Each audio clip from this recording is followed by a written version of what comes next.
Écoutez, je vois qu'on est pas loin de 65, donc je vous propose de commencer ce webinaire. Bonjour à tous, je m'appelle Lucille Bellegarde, je suis chargée des affaires agroalimentaires chez CIWF et j'ai le plaisir aujourd'hui d'animer ce webinaire dédié au Better Chicken Commitment. Donc, je vous rappelle dès maintenant que vous pouvez poser vos questions dans le chat à destination de nos intervenants et que nous les transmettrons lors de sessions questions-réponses dédiées. Ce webinaire va se dérouler en deux parties. Une première partie sous la forme d'exposé de la part de 3 de nos experts et une deuxième partie sous la forme d'une table ronde qui permettra de partager un retour d'expérience d'acteurs qui sont engagés aujourd'hui dans la démarche du Better Chicken Commitment. Et donc, nous aurons un temps de questions-réponses après chaque partie afin que vous puissiez échanger dans le public avec nos intervenants. Donc, pour commencer, j'accueille nos 3 premiers intervenants. Si vous pouvez allumer vos caméras, s'il vous plaît. Ils ont accepté de partager avec nous leurs connaissances et leurs expériences sur le sujet. Et donc, nous avons le plaisir d'avoir Bruno Briand, qui est directeur commercial EMEA chez Ubar, Ed Herford, qui est directeur de Gallus Solutions et qui nous rejoint depuis le Royaume-Uni aujourd'hui, et puis Amélie Legrand, qui est responsable recherche pour le programme agroalimentaire de CIWF. Et je vais tout de suite passer la parole à Amélie Legrand pour un état des lieux sur le Better Chicken Commitment en France et en Europe, ainsi qu'une introduction et mise en contexte général de ce webinaire. Amélie, c'est parti. Bonjour à tous, merci Lucille. Alors je vous préviens, j'ai une petite extinction de voix, mais je pense que ça va bien se passer. Donc je tiens à vous remercier moi aussi d'être aussi nombreux pour ce webinaire, en effet, autour du BCC, donc un sujet qui nous tient à cœur, et sur lequel nous échangeons depuis déjà plusieurs années avec beaucoup d'entre vous, je pense. Donc nous voilà maintenant en 2022. Donc 5 ans après la création du Better Chicken et à mi-chemin finalement de l'objectif 2026 du BCC. Donc il nous semblait important de tenir ce webinaire aujourd'hui pour évoquer ensemble les freins qu'il reste encore à lever, mais aussi les leviers qui peuvent être actionnés dans cette transition vers le BCC. Donc, pour cette première intervention du webinaire, je voulais évoquer avec vous les étapes qui ont précédé en fait et jalonné aussi la démarche du BCC. Faire un petit arrêt sur image et voir un petit peu où est-ce qu'on en est aujourd'hui en Europe et en France sur le BCC et évoquer rapidement, si j'ai le temps, les outils et les leviers de la transition vers le BCC. Donc, je vais commencer tout de suite par un historique de la démarche. Donc, si l'on remonte en fait 10 ans avant la création du BCC, le premier jalon relatif à la protection des poulets de chair en élevage a été posé par le législateur européen via la directive européenne 2007 sur la protection des poulets de chair qui est entrée en application en France en 2010. Et cette directive fixe des densités maximales en élevage, mais qui sont encore soumises à des dérogations conditionnées permettant encore d'opérer avec des densités très élevées jusqu'à 42 kg par mètre carré. Peu de temps après, on a également les normes de commercialisation de la volaille, donc un règlement européen qui est entré en vigueur en 2008 et qui fixe un cadre avec des définitions des modes d'élevage des poulets et de la volaille en général et la terminologie qui est associée. Côté CIWF, en 2010, de notre côté, on a créé les poulets d'or, donc premier outil finalement qui va encourager les entreprises et les producteurs à mettre en place des démarches de progrès en élevage de poulets de chair et à les valoriser auprès de leurs clients. Et en 2016, donc de l'autre côté de l'océan, en Amérique du Nord, 9 ONG américaines se réunissent et lancent le Better Chicken Commitment. Un an plus tard, eh bien, la même chose se passe en Europe. Et donc, avec une trentaine d'ONG européennes qui lancent le European Chicken Commitment. Et donc, nous, on va l'appeler par la suite le Better Chicken Commitment en France notamment. Donc, pour la suite de la présentation et du webinaire, d'ailleurs, on va plutôt se référer au BCC, mais c'est la même chose.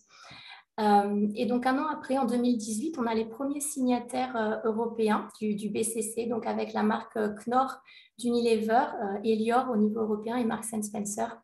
Un an après, encore en 2019, on a Monoprix qui devient la première enseigne signataire en France.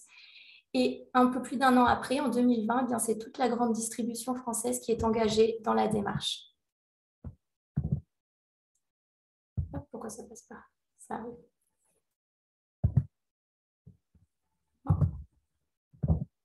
Hop, voilà, ça arrive. Oh là là, on est allé trop vite. Alors, je vais passer très rapidement parce que vous les connaîtrez tous par cœur, je pense, les critères du BCC. Vous avez le lien qui s'affiche sur la slide où vous pouvez retrouver tout le texte officiel du BCC et la liste des ONG signataires. Donc, je disais 2022, à mi-chemin, où en est-on aujourd'hui en France et en Europe sur le BCC? Eh bien, aujourd'hui, à date, on compte 324 signataires en Europe. Et sur le graphe affiché, vous pouvez voir l'évolution année après année du nombre de signataires en Europe.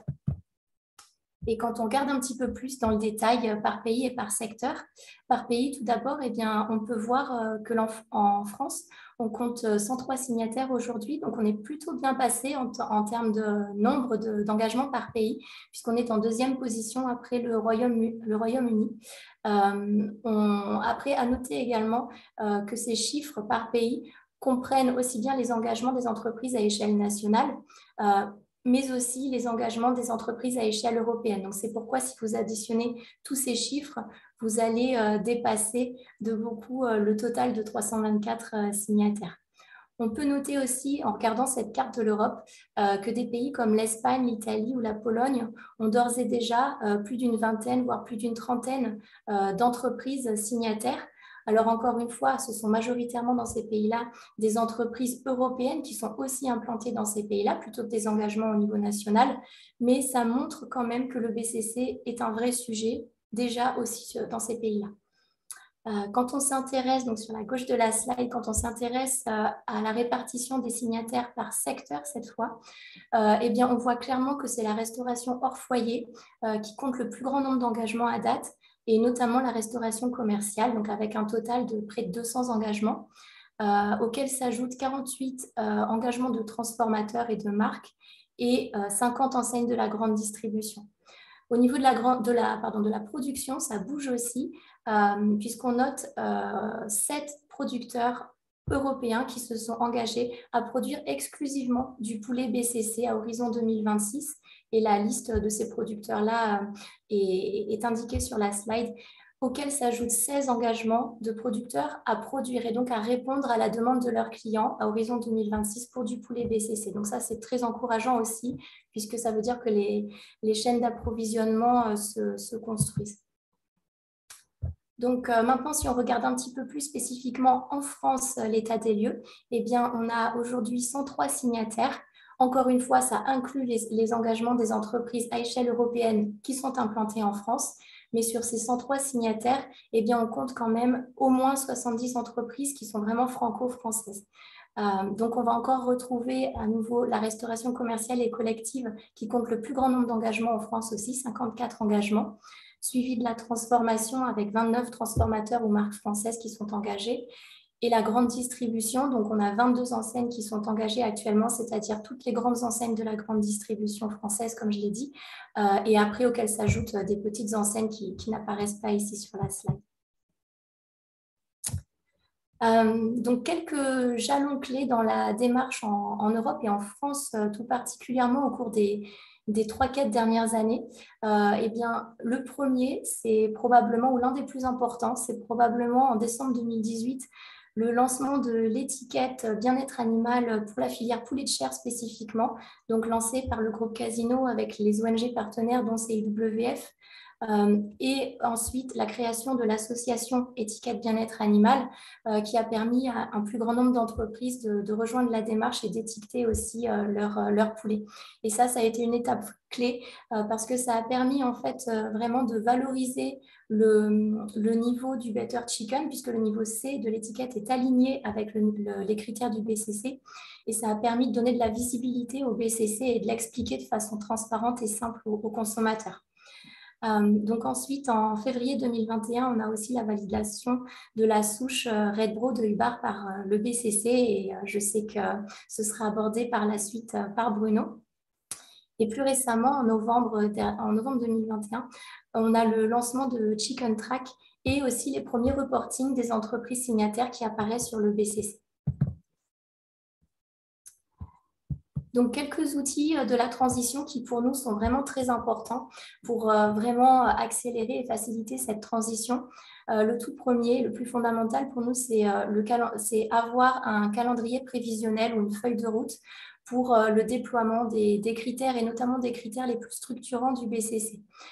Puisque ces critères-là, les plus structurants, vont demander soit un investissement qui est important, soit, ou potentiellement les deux, des délais de déploiement potentiellement longs. Donc, il est très important d'avoir ce calendrier prévisionnel qui soit acté relativement tôt en collaboration avec les fournisseurs. Et c'est le cas tout particulièrement du critère de la souche du BCC, puisqu'il faut savoir que lorsqu'on nécessite un changement de souche, ce qui est généralement le cas quand on part d'une base de poulet standard, donc non certifiée, eh bien, il faut compter au moins 18 mois vraiment de la mise en place des grands parentaux aux premiers abattages de poulet. Donc ça, il faut vraiment l'avoir en tête dans sa feuille de route.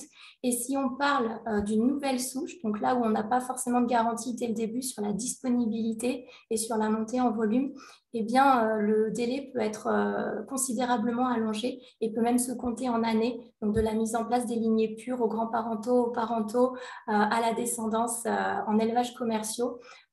Il faut vraiment avoir ça en tête, et notamment aujourd'hui, alors que nous sommes à moins de 5 ans de l'échéance 2026, si ce n'est pas encore fait, on appelle vraiment les entreprises signataires à avoir un calendrier prévisionnel pour ces critères les plus structurants sur la souche, mais aussi sur d'autres critères comme les méthodes d'abattage ou la lumière naturelle en élevage. Le deuxième outil de la transition, je l'ai abordé, c'est le reporting. Donc, je vous le disais, CIWF a justement lancé Chicken Track pour suivre les avancées des entreprises dans leur transition. Donc, en novembre 2021, il y avait la parution du rapport préliminaire de Chicken Track. Le premier vrai rapport vraiment va être publié début 2023 avec 50 entreprises qui seront incluses. La deadline pour la publication par les entreprises de leurs avancées est donc fixée au 31 juillet 2022. Donc, je vous invite vivement à noter cette date dans vos agendas. Donc, voilà quelques exemples rapidement de reporting sympathiques de certaines entreprises en France et en Europe. Et donc, la troisième catégorie d'outils vraiment pour faciliter la transition, c'est bien sûr tout ce qui a trait à la communication, au marketing et à l'étiquetage, tous ces outils-là qui vont permettre d'amener les consommateurs avec nous dans la démarche, donc de leur expliquer la valeur ajoutée, de les faire adhérer à la démarche et potentiellement aussi d'avoir une acceptabilité à payer plus cher si besoin est ces produits-là. Donc, un outil, je l'ai mentionné, de valorisation que CIWF a créé et de communication, eh bien, c'est les trophées des poulets d'or. Je voulais juste mentionner également que les poulets d'or évoluent cette année justement pour continuer à stimuler et accompagner la transition vers le BCC, mais aussi pour vraiment mettre en avant les leaders dans cette transition-là. Donc, ce que l'on demande cette année pour être éligible aux entreprises, c'est bien évidemment d'avoir un engagement sur le BCC, mais aussi de faire preuve de progrès significatif dans leur transition. Et par significatif, on entend plus concrètement au moins 50% du poulet frais qui répond déjà aux critères en élevage du BCC. Donc, pour conclure, parce que je pense qu'il me reste très peu de temps, je voulais aborder certains leviers de la transition, puisque au final, c'est le titre de ce webinaire. Donc, à CIWF, on a identifié ces leviers, ces opportunités autour du BCC en travaillant et en accompagnant les entreprises dans leur transition vers le BCC. La liste n'est pas exhaustive, mais on retrouve des leviers qui sont liés au choix de production, notamment autour de la génétique, on l'a mentionné, et des opportunités qui y sont associées, notamment la qualité de la viande ou un moindre recours aux antibiotiques, la satisfaction des éleveurs aussi dans ces élevages BCC. Ensuite, on a des leviers qui sont liés à la structuration de l'approvisionnement, donc notamment la recherche de l'équilibre carcasse, la contractualisation avec les éleveurs partenaires, et ensuite, et enfin plutôt, des leviers qui sont liés au choix de consommation. donc notamment en lien avec l'étiquetage, donc donner une information plus transparente aux consommateurs, l'innovation produit, et puis aussi autour des opportunités, autour des changements des modes de consommation des consommateurs vers le manger moins, manger mieux. Donc, je vais m'arrêter là pour ce tour d'horizon. Je vais repasser la main à Lucille et je vous remercie de votre attention et les questions, ce sera pour la suite. Et je vous retrouve pour la conclusion de mon côté. Merci. Merci beaucoup, Amélie.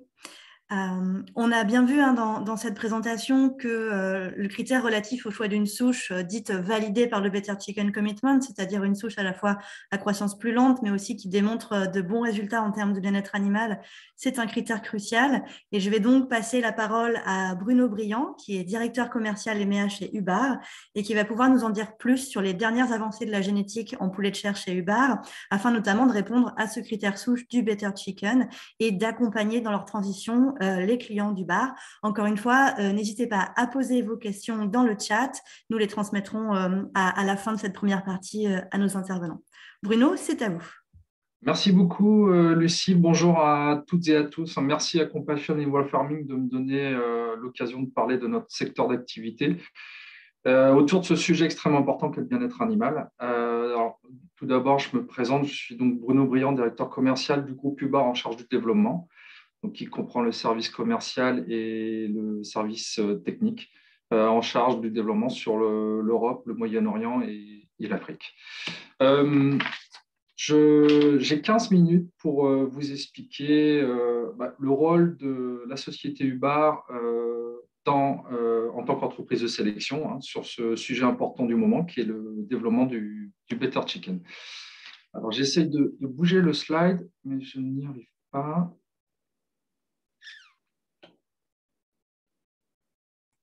Il y a peut-être un tout petit peu de latence pour récupérer le contrôle. Ouais.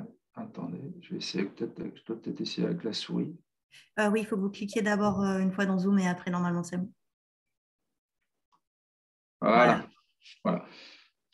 Donc, tout d'abord, je vais quand même vous parler de la segmentation du marché en Europe et de notre positionnement dans cette segmentation. Je vais vous parler des différents concepts premium sur le marché européen et expliquer comment Hubar, aujourd'hui, dans cet environnement, est capable d'offrir des solutions aux différents concepts.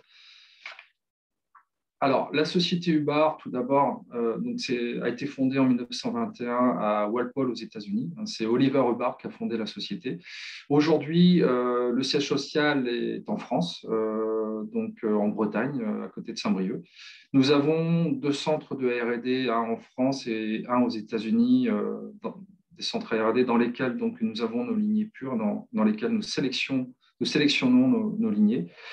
Et des centres de production de grands parentaux et de reproducteurs en Europe, aux États-Unis et au Brésil. Donc, on sélectionne et on vend des reproducteurs pour la production de poulets conventionnels et pour la production de poulets dits premium, donc croissance lente et croissance plus lente. On est aujourd'hui le principal fournisseur de ces lignées croissance lente et on se concentre principalement sur la robustesse qui inclut la santé, l'activité des animaux, le comportement, goût, texture, la conformation des carcasses et donc les rendements, l'efficacité alimentaire et bien sûr également la couleur si demandé selon les concepts. Alors, je vous parle rapidement des principaux concepts premium en Europe qui sont une définition basée sur une définition européenne ou nationale en partant du bas de la croissance la plus lente à la croissance plus rapide. Donc, label rouge qu'on connaît bien en France, ou le 80 jours free range en Europe, qui est label rouge, donc croissance lente, 28 grammes de GMQ. Et ensuite, on a la production de poulets bio en Europe, qui est variée en fonction du pays et du cahier des charges, mais qui est à partir de 70 jours, à différents poids objectifs et différentes souches utilisées aujourd'hui sur le poulet bio. Le 56 jours free range que l'on connaît maintenant en France, avec un âge minimum de 56 jours. L'extensive indoor, qui lui, dans ce segment, définit un âge minimum, une densité réduite, mais aussi des GMQ maximum. Là, on est par exemple sur des concepts comme le certifié en France, le Chicken of Tomorrow en Hollande ou le Better Level. Et arrive ensuite le Lindor certifié, donc dans lequel l'ECC se retrouve avec des densités réduites et des souches croissance lente qui sont validées dans le cahier des charges. Et par contre, pas de limitation sur la croissance, le GMQ, ou pas d'âge limite dans cette segmentation. Donc, chaque concept peut utiliser une souche, un aliment ou un type de bâtiment différent. Ce qu'il faut aussi rajouter comme paramètre dans cet environnement, c'est la sélection qui est pratiquée aujourd'hui sur les poulets croissance poulet conventionnel, poulet croissance rapide, sélection sur la croissance. Donc, il faut savoir qu'on continue à augmenter la croissance du poulet conventionnel, qui est à peu près de 0,5 jours de moins par an pour atteindre le poids objectif. Ce qui fait que entre le poulet conventionnel et le poulet, par exemple, le certifié ou le free range 56 jours, il y a de plus en plus d'espace et donc beaucoup plus de place pour le développement de nouveaux concepts. Et l'ECC aujourd'hui, le BCC en fait partie.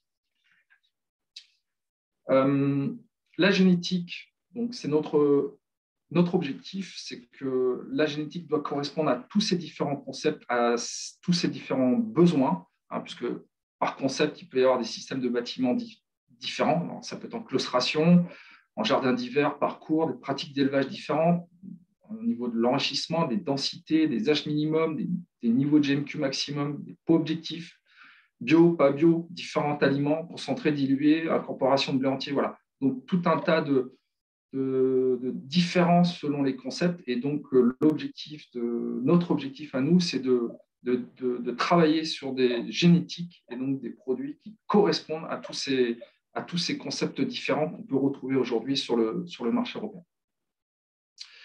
Alors, nos solutions, on va rapidement parler de la gamme de produits, parce que Hubar est aujourd'hui en mesure d'offrir une grande variété de femelles reproductrices, de mâles reproducteurs différents selon les besoins du segment du marché.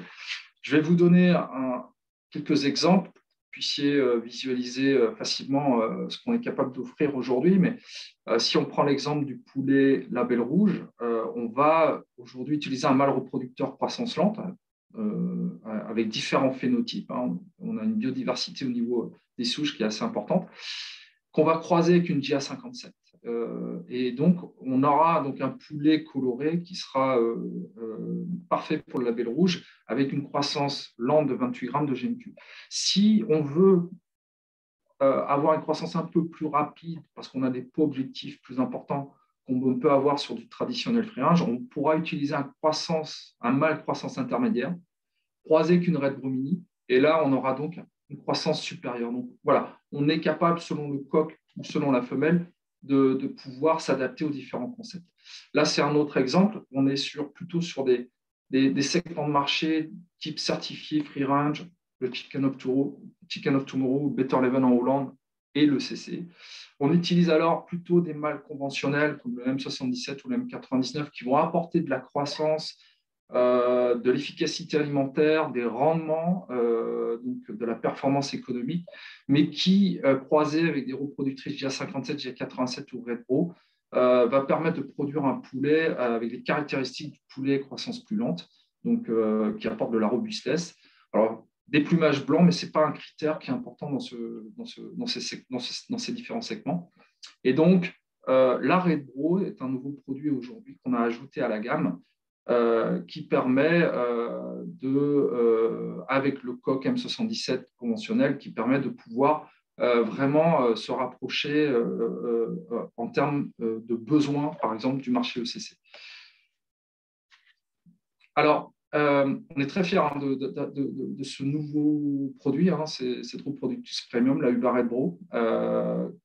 Donc, pour produire un poulet croissance plus lente, hein, qui est développé vraiment en prenant les critères spécifiques du concept ECC, BCC. Ça fait plusieurs années qu'on travaille sur ce produit en R&D.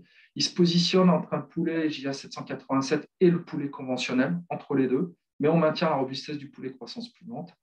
Donc, il a les caractéristiques bien-être similaires au 787.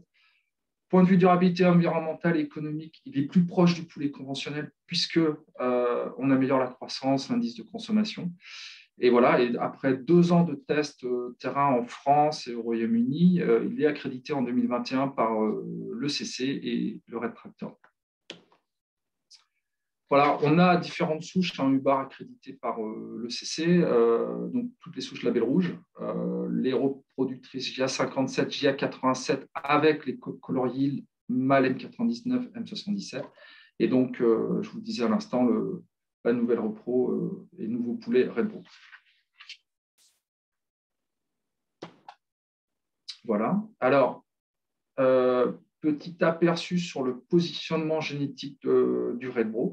Alors, en comparaison du JA787, une souche qui est utilisée aujourd'hui sur le Chicken of Tomorrow en Hollande, ou le JA757 pour le certifié en France ou le Free Range, vous voyez que le poulet Red Bull, en croissance, c'est 8% de plus de croissance, c'est 9 points d'indice de consommation en moins.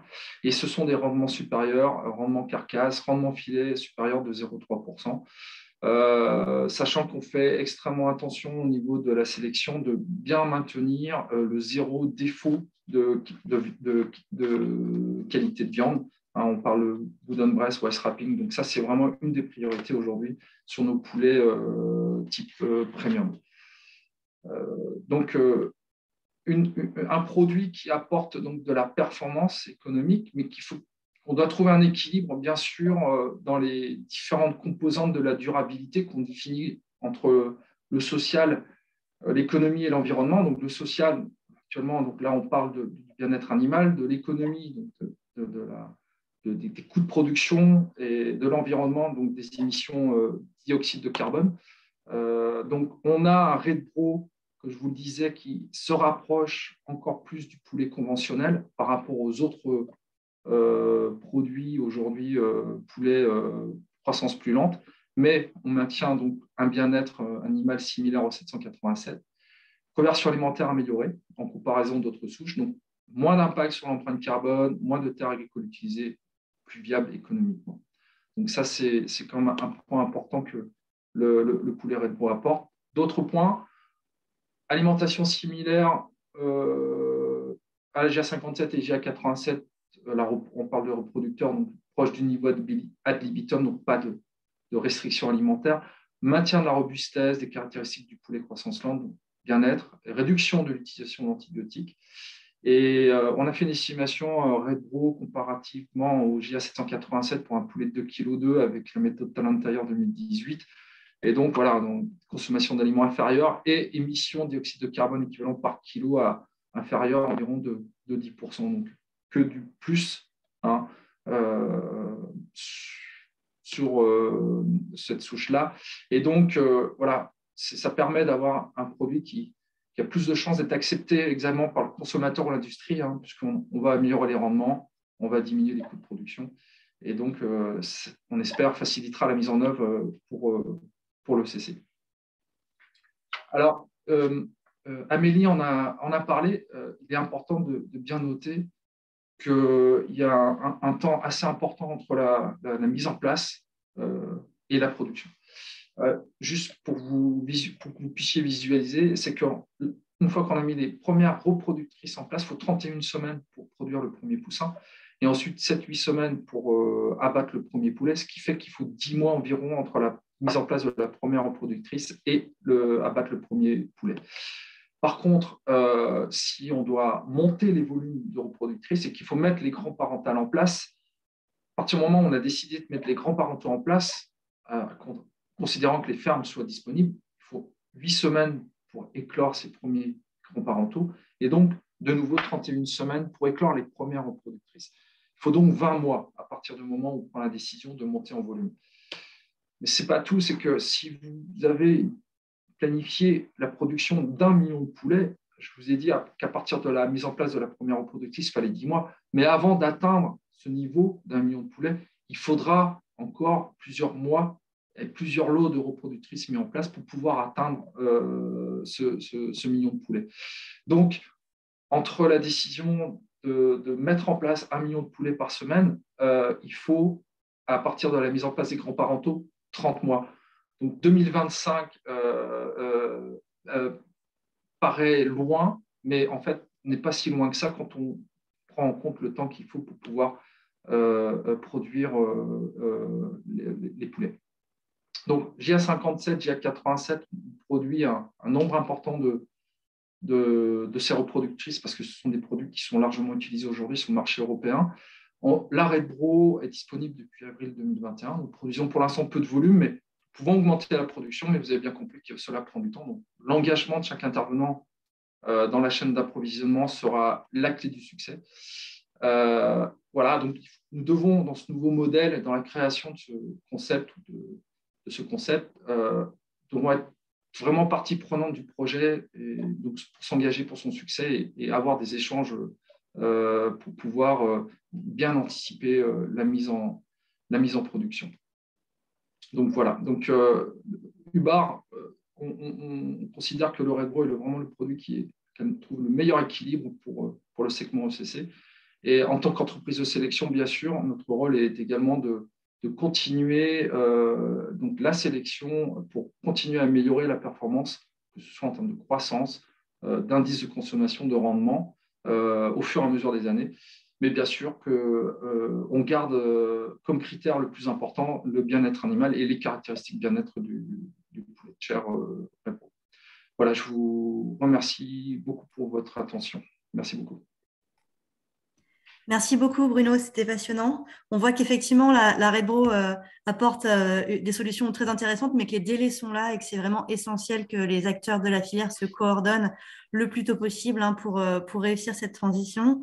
Maintenant, un autre problème, autre solution, j'ai envie de vous dire, le critère du Better Chicken qui est relatif à la méthode d'étourdissement, on le sait, pose souvent la question de la faisabilité de la narcose gazeuse pour les petites structures d'abattage, notamment en France dans le cas des filières labellisées qui sont quand même une part importante de notre production en France. Et donc, pour nous en dire un peu plus à ce sujet et puis pour présenter une solution à cet enjeu spécifique aux petits abattoirs, je vais maintenant passer la parole à Ed Herford, qui est directeur de l'entreprise Gallus Solutions. Et Ed nous rejoint depuis le Royaume-Uni.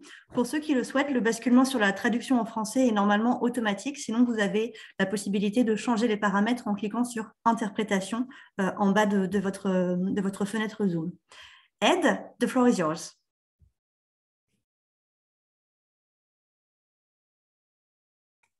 Ed. Hi. Welcome, everyone. My name is Ed Herford, as Lucille kindly announced. I'm from Gallus Systems, and I'd like to introduce you to our innovative new poultry controlled atmosphere stunning system.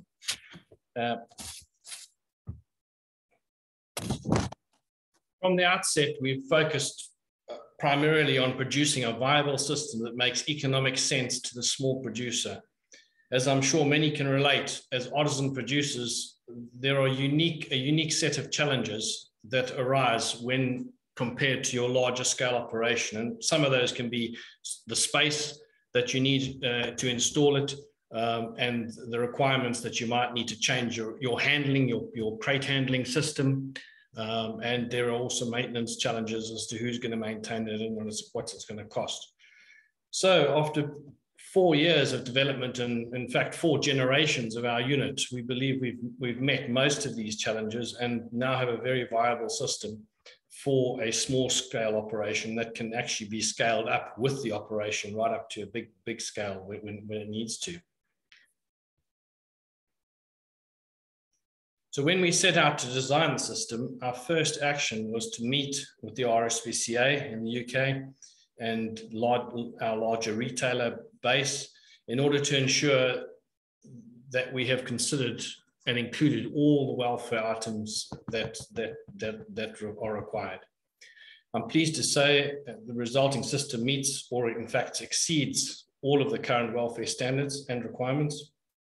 And being a 2-phase system, it only uses the CO2 gas and is highly adaptable with precise real-time control of CO2 levels throughout the cycle.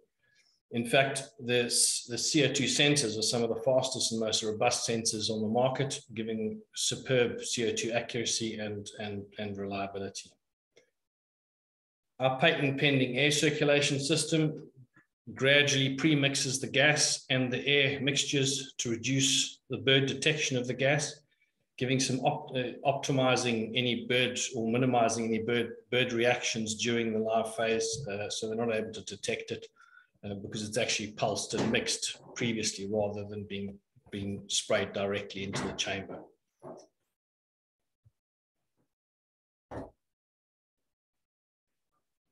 So the highlights after the 4 years of development was we now have a system that has a small footprint. So in fact, it can fit into very often small leerage areas without significant building or construction costs that are required in order to actually move towards gas. The cycles are fully flexible and adaptable to different species, being chickens, turkeys, or birds of any size. In fact, the system will detect in some cases that the chambers, if you put half the birds in, it will detect that and adapt itself and optimize the cycle so that you have a perfect cycle. In most cases, we can actually adapt the chamber size to the existing crate system and the systems that are in place, and that way it enables smaller producers to actually access this type of technology. Most importantly, the system is reliable, it's adaptable in terms of, and is very easy to maintain with locally sourced parts. In fact, I can tell you that most of the parts are produced or supplied in the EU and are off the shelf from local electrical and mechanical suppliers.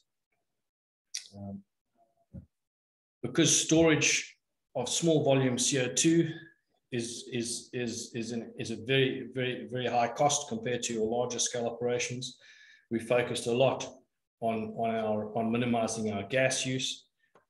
And we've actually got a patent pending and a proven method of minimizing the gas through the recapture and reconditioning of it in order to put it back through the system.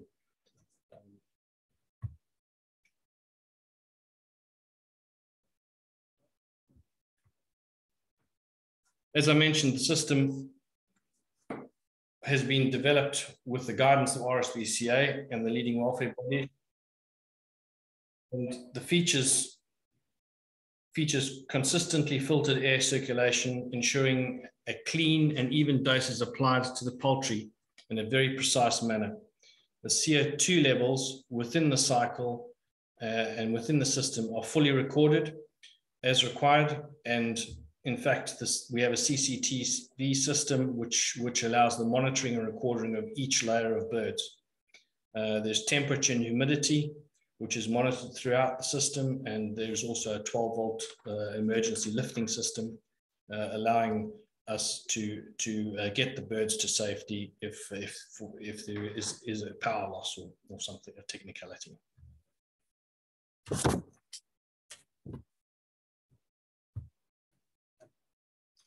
As always, the environmental impact needs to be considered, and we did quite a bit of time, spent a lot of time looking at this.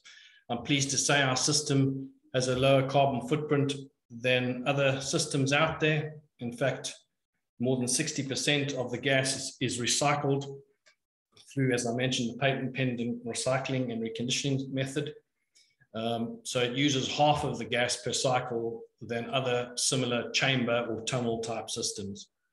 So consumption, as an estimate on our Generation 4 unit, is between 4 to 5 kilos of CO2 to do 196 chickens or 90 turkeys. So this means that there's half the gas delivery miles, half the energy is used during the vaporizing and warming of gas, half of the commercial CO2 demand, and half of the CO only half of the CO2 is expelled back into the atmosphere. So this is based on ongoing results of customers using existing poultry crate system. I can also tell you we are in trials at the moment, at present, and with further very significant improvements on this figure. So we're quite excited about that, and there'll be some future movement and savings of CO2 on that again. So moving to the technical side, in terms of the footprint, the dimensions for a 2,000 bird per hour system can be 6 by 3 meters for the actual unit in the lairage, and there's another 6 by 8 meters squared, which would be for storage of CO2 away from the actual lairage area. So we're able to use any area in order to install that. So again, the dimensions are fully adaptable to the existing crate dimensions, and the ideal line speed for optimum efficiency for one unit is between 500 to 2,000 birds an hour. It's possible to operate with several units, resulting in a line speed of up to 6,000 an hour with 3 units. Just to give an indication of cost, we've recently done a recosting, and the cost of the unit is around 154,000 euros, which is about 5% of the total investment cost for a small slaughter plant of 2,000 birds per hour. So costs can be taken down for smaller units. As I mentioned, they're fully adaptable in size, and it might be that, as I said, we need to adapt to the requirements of that particular slaughterhouse.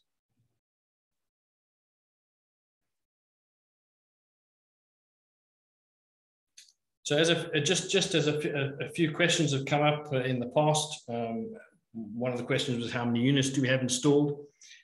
We currently have our 4th generation unit installed at Kelly Turkeys, to which I welcome any potential client the opportunity to come and view it in operation. And we're due to install another 3 units into a local chicken producer in the new year, which he hopes to produce between 5,000 and 6,000 birds an hour with those 3 units. In terms of hang-on times, long hang-on times an issue for bleeding? A local producer gasses 400 birds per cycle in a chamber system similar to ours, reports in fact a reduction in damage and no bleeding issues. And it also depends on the crate loading system. There are options to reduce this time through the use of a number of smaller units. Thank you very much. Thanks a lot, Ed. Et merci également à Amélie et Bruno pour ces présentations. On voit déjà qu'il existe des solutions très concrètes pour certains des enjeux liés au Better Chicken. Et donc, si vous pouvez tous les 3 rallumer vos caméras, je vous propose maintenant de répondre à certaines des questions que nous avons déjà reçues. Alors, je vais commencer par une question peut-être pour Bruno Briand. Nous avons reçu plusieurs questions à propos du prix et du coût de la Red Bro. Donc, la première question, il y en a 2 qui se ressemblent, c'est quel est l'écart de prix entre un poussin conventionnel et un poussin Red Bro?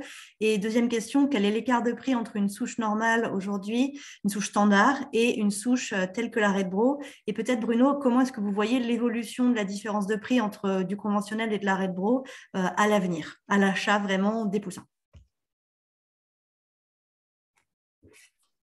Je remets mon micro. Donc, en termes de coût de production du poussin, entre une Red Bro et une souche conventionnelle, il y a très peu d'écart. La Red Bro a un coût légèrement inférieur par rapport à un poulet conventionnel parce qu'elle est plus productive. Une reproductrice va produire plus de poussins, environ 15-20 poussins de plus. Par contre, le prix de la reproductrice est supérieur, donc il y a un petit ajustement. Donc, on est très proche du poussin conventionnel, légèrement inférieur, je veux dire, quelques centimes inférieurs. Merci beaucoup, Bruno. Une deuxième question pour vous sur les performances de la Redbro. Vous nous avez présenté des chiffres qui comparaient les performances de la Redbro avec la JA 87. Est-ce que vous avez quelques éléments sur la comparaison entre la Redbro et le conventionnel pour les gens qui passeraient du conventionnel à de la Redbro? Alors non, j'ai pas de comparaison entre le conventionnel et la Redbro. Mais on pourra peut-être faire passer une information. C'est une étude qu'a fait Peter Van Horn de l'université de Wageningen en Hollande, qui a comparé le poulet conventionnel avec des différents concepts Chicken of Tomorrow et Better Leven. D'accord. Donc, ce qu'on peut retenir de cette étude, c'est que le concept ECC avec le Redbro est assez similaire au niveau du Chicken of Tomorrow. On n'a pas le chiffrage exact, mais sur le Chicken of Tomorrow, il considère que c'est 10% de plus d'émissions de dioxyde de carbone équivalent, 10% de plus. Et pour le Better Leven, on arrive proche des 20% en plus. Et là, il compare sur la production d'un poulet, c'est-à-dire la production de poulet vif. Donc, si on compare ça, parce que ça fait 10 et 20% de plus. Si on compare ça, par exemple, avec la consommation d'un habitant, d'un Français, par exemple, qui est de, je crois, 21 kilos de poulet par habitant en France, c'est-à-dire 28 kilos de poulet vif. Et si on compare cette émission supplémentaire de dioxyde de carbone, ça correspond à peu près à 10 kilos de CO2 équivalent par habitant. Donc, 10 kilos sur une émission par habitant de 10 tonnes à peu près, puisque c'est une estimation de carbone 4 en 2019, donc c'est à peu près 0,1%. Voilà. Donc cette étude de Peter Van Horn, elle est disponible, je pourrais la faire passer et ça donne quand même une idée à peu près de quoi on parle en termes d'émissions de dioxyde de carbone. Merci, Bruno. Ed, I have a question for you. Have you sold your system in France already? Est-ce que vous avez déjà vendu votre système en France? You can go ahead, Ed. Sorry. Sorry, I was just asked to unmute, so I Oh, well, you are unmuted and you can reply. Sorry for the technical glitch. Oh, I didn't reply to anything, so. Oh, did you hear me? I just asked you, have you already sold the system in France? No, we haven't. As I said, we're looking to move into Europe. So yeah, we haven't sold any in France as yet. But as I mentioned, in terms of spares and maintenance, one of the big things are everything is available locally in France, and a lot of the material comes from Italy, in fact. Une autre question pour Ed. Alors, je ne suis pas exactement sûre de comment fonctionne la traduction, donc je vais le dire en français et en anglais. Ed, est-ce que vous avez les autorisations nécessaires pour implanter votre système en Europe et en France? Ed, do you have all of the necessary authorization by EU authorities to use your system on the continent as well as in the UK? Well, in terms of authorizations, we've obviously got we've built the system with the guidance of welfare bodies and RSPCA, and so I would think we wouldn't have any problems with any certifications we required. We are in compliance with all DEFRA legislation. Thanks, Ed. Une dernière question pour Ed. Combien coûte approximativement votre système pour avoir un point de comparaison et quel est le comparatif du point de vue de la cadence? Ed, how expensive is your system, and how does it compare to a more standard, larger system? And also, what is the speed at which you can operate with your system? Okay, so the system that we've got at the moment is a 2,000 bird an hour system. Again, that depends on the chamber size and what size you've actually got your crates.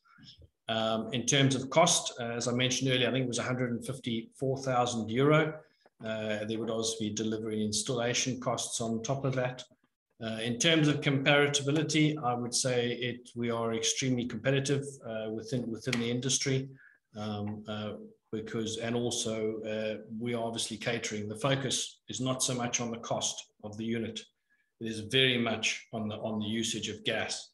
I'm very conscious and that is where our focus is with going forward in terms of development, is for a small producer, he might be, a large producer might be spending €1 cent on a bird, but depending on the cost of the CO2, a small producer can be costing them up to 5 or 6 euro cents a bird. So that's quite significant, and that's what we've got to focus on our development so that we can actually reduce it down, and we will eventually get to the cost of a large-scale producer just through the use of our reconditioning, patented reconditioning system. Merci Ed. Peut-être encore une question alors qui est assez large et qui pourrait en réalité aussi s'appliquer à nos intervenants de la table ronde, mais peut-être si Bruno ou Amélie, vous pouvez réagir sur ce point. On nous demande pourquoi les producteurs de poulets ne sont pas nécessairement proactifs vis-à-vis du Better Chicken. Alors déjà, est-ce que c'est un ressenti que vous partagez, à la fois côté sélectionneur Bruno, et puis Amélie, de par les échanges que CIWF peut avoir avec les entreprises? Et puis si c'est le cas, est-ce que vous avez peut-être quelques points à partager, sachant que c'est une question, je pense, qu'on va vraiment adresser à nouveau dans la table ronde avec nos invités. Oui, je peux.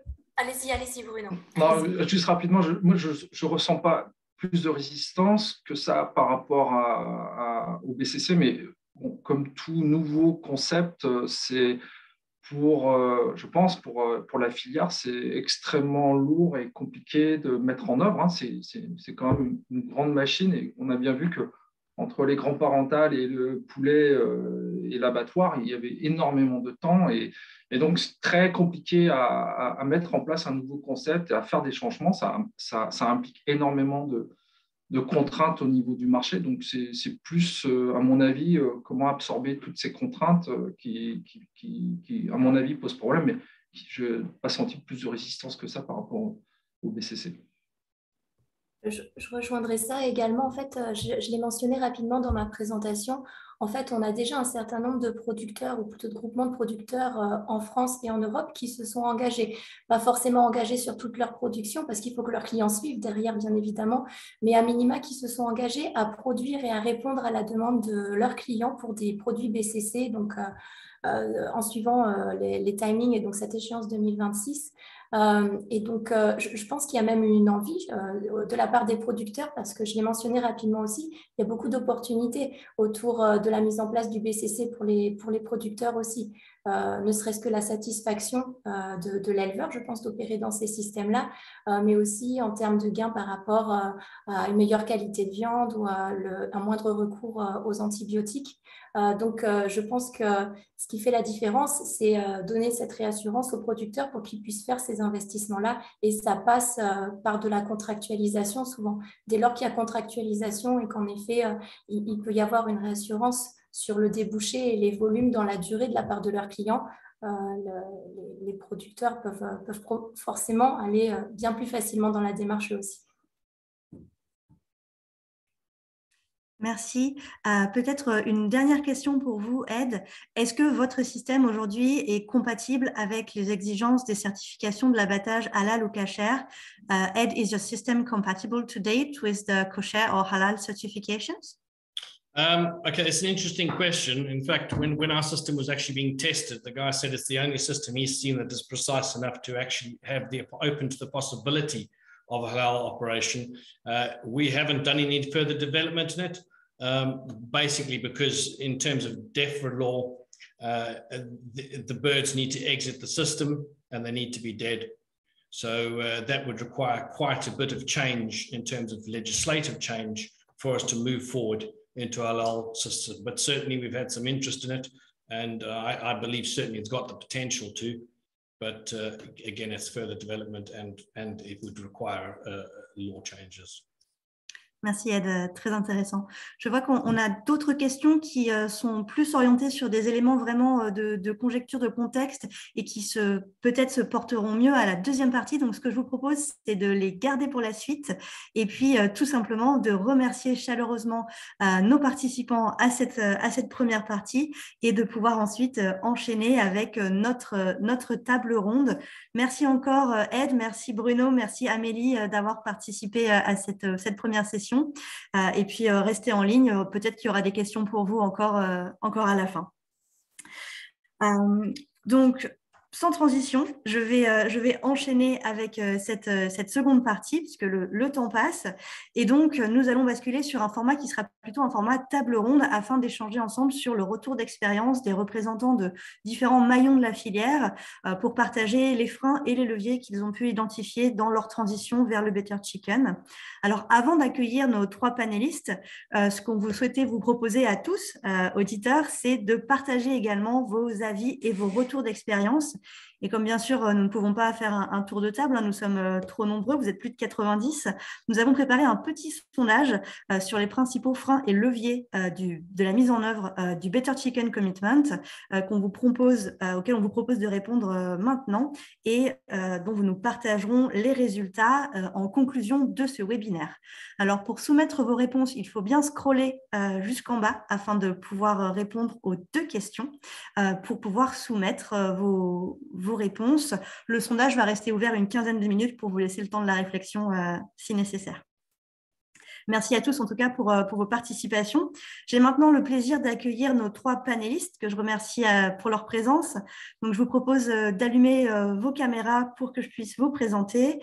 Nous avons le plaisir d'avoir aujourd'hui Séverine Fontaine, qui est directrice qualité pour Carrefour France, Denis Grivet, qui est directeur qualité et RSE pour Paul et dans le groupe Holder, et enfin Yvan Gégaud, qui est directeur qualité pour Galéance, la branche volaille de la coopérative Terrena.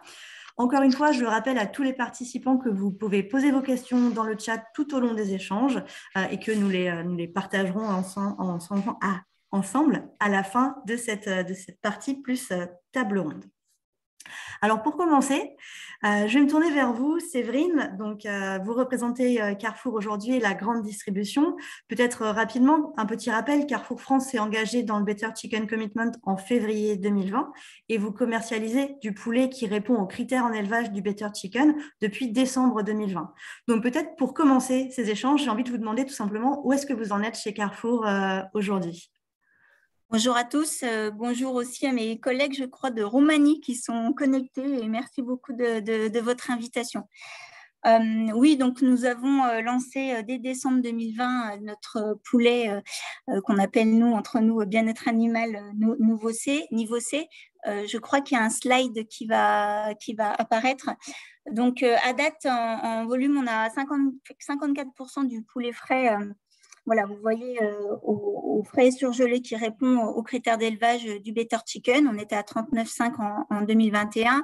Et j'ai insisté pour qu'on inclue la rôtissoire pour vous montrer également l'impact de ce rayon, puisqu'en termes de volumétrie de vente sur ce rayon poulet rôti, on est beaucoup aussi, on a fait une transition de certifié à poulet niveau C BCC, et donc ça représente, si on inclut ces volumes, 63% des volumes de vente. Merci Séverine, effectivement c'est une progression qui est plutôt impressionnante. Est-ce que du coup, pour revenir un petit peu sur cette progression, vous pourriez nous partager peut-être quelques leviers qui vous ont permis chez Carrefour de concrétiser l'engagement en un produit disponible en magasin et éventuellement si vous avez aussi des retours positifs de la part de vos équipes, de vos fournisseurs, de vos clients sur ces produits qui répondent aux critères élevage du BCC? Oui. Ça ne se fait pas en un jour. Je crois que ça a été dit tout à l'heure en introduction. On a préparé depuis 2 ans ce chantier avec différents échanges avec nos partenaires et donc prendre un petit peu la température, savoir d'où on part. Et d'où on part était important puisqu'on avait sur notre cœur de marché du poulet certifié. Donc, ce n'était pas du poulet standard, on va dire, à 42 kilos. Donc, on avait déjà réalisé une petite marche dans l'évolution vers le bien-être animal. Donc, avec également une partie des souches qui étaient déjà sur des souches à croissance intermédiaire. Donc, ça, c'était pour nous quelque chose de positif pour nous aider à faire cette transition. Ensuite, on a regardé le dossier de façon globale et là, vous voyez la marque, je dirais, qu'on a créée et puis les allégations et le cahier des charges complet qu'on a travaillé, puisque, alors oui, on a utilisé l'étiquette et il était très important pour nous de pouvoir valoriser auprès des clients cette étiquette et ce niveau bien-être animal, mais on a créé une nouvelle marque qu'on a appelée Oui au mieux et on a associé à ce gap en bien-être animal d'autres allégations positives telles que élever sans traitement antibiotique et nourri sans OGM. Bien sûr, on est sur de l'origine France parce qu'il nous semblait important de créer un ensemble de valeurs pour nos clients qui étaient transformants et qui puissent les engager alors sur l'un ou l'autre des critères ou l'ensemble des critères plus volontiers à aller vers l'achat de ce poulet. Une autre piste, comme je vous l'ai dit, on a travaillé aussi le dossier avec la rôtissoire, donc on a associé différentes catégories achats dans la réflexion. Parce que entre les cuisses, les filets, donc l'approche carcasse et l'approche comment valoriser au maximum le maximum de poulets élevés dans les bâtiments qui ont été sélectionnés, c'était important pour nous d'associer le maximum de volume derrière et la valorisation possible de ces volumes. Donc, ça nous donnait une plus grande marge de manœuvre, on va dire, sur ces sujets. Donc, en retour d'expérience, les éleveurs engagés sont très fiers et ne voudraient pour rien au monde revenir en arrière. Et ça, c'est très important pour nous aussi parce que c'était challengeant. Ça a demandé des investissements, ça a demandé des modifications de pratiques. Mais clairement, les retours qu'on a de l'élevage, c'est que ce système leur convient et qu'ils y trouvent aussi un bien-être dans la façon d'élever les volailles. Important de marketer le produit globalement et d'avoir le soutien, je dirais, du marketing. Je pense que mes collègues distributeurs comprendront bien ça pour ce lancement de projet. Et puis, quelque chose qui est non négligeable, c'est un retour aussi positif sur la qualité de la viande, la qualité organoleptique du produit, avec ce qui se passe à la cuisson et donc dans l'assiette, puisqu'on a des retours positifs sur ce sujet. Merci beaucoup, Séverine. Vous venez de parler des retours positifs des éleveurs chez vos fournisseurs sur les changements de conditions d'élevage. Donc, je vais maintenant me tourner vers le représentant de l'amont aujourd'hui, Yvan Gégaud. Yvan, vous êtes directeur qualité chez Galliance. En août 2021, Galliance s'est engagé à produire des volumes croissants de poulets qui répondent aux critères du BCC, avec notamment un engagement à répondre à tous les critères du BCC pour 100% de la production de la nouvelle agriculture d'ici 2024 et pour 50% de l'ensemble de votre production d'ici 2026.